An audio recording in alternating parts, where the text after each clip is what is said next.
Сәлем қыздар, бүгін ерекше шек қарыннан пирожки дайындаймыз. Ең алдымен сүт пен суымызды араластырып, оған дрожж, тұзымызды салып, сұйық майымызды құйып,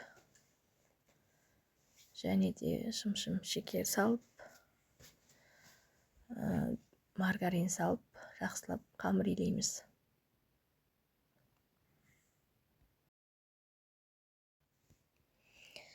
Қамырымызды біркелкі болғанша, әбден иеғанғанша илейміз қамырымызды.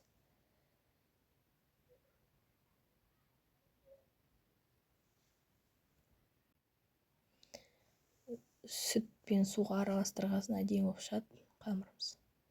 Міне осындай созылмалы әдемі болып шығады. Бетіне майын жағып, сұйық майды салапан жауып көтерілдіріп қоямыз. Міне менде 1,5 сағат тұрды, көтеріліп әдемі болған, міне жұмсақ бүлдеп тұр. Тестамыз. Өстіп 80 граммнан өлшеп алдым.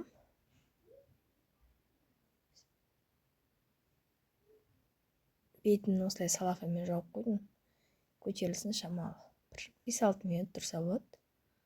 Оған дейін ішінде салмасын дайындаймыз. Менде міне шек қарын көріп тұрғандай дайындап қойдым.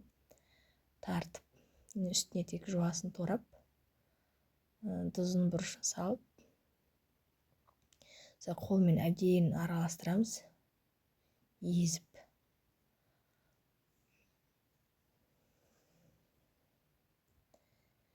Қамырымызды шетінен алып, астына шамалы май жағып, осылай жайып, қолымызбен тез-тез ішіне начинкасын салып, бұны да 5-6 минутқа қойып алсақ болады.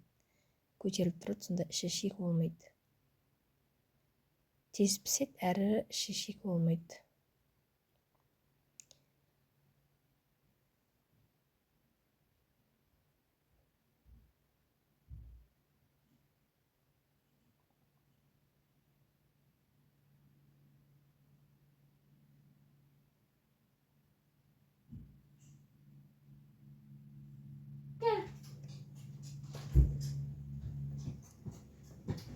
Міне осындай 20 шақты пирожки шықты.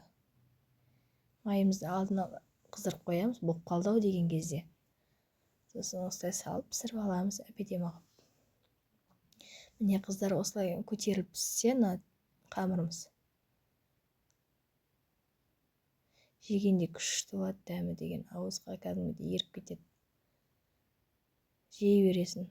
Қалай жеп қойғанын білмейсің, 5-6 да жеп қоясың ғой бір шайды. Осылай кешкі шайға, 5-кі шайға істеп беруге болады үйдегілерге. Мен осылай кешкіге істеп бердім.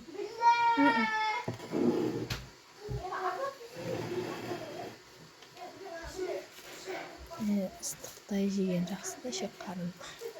Ысылай жесең, несін қатпайды, ішінде май толмайды. Ысылай жеп алсаңыз, шаймен күшті.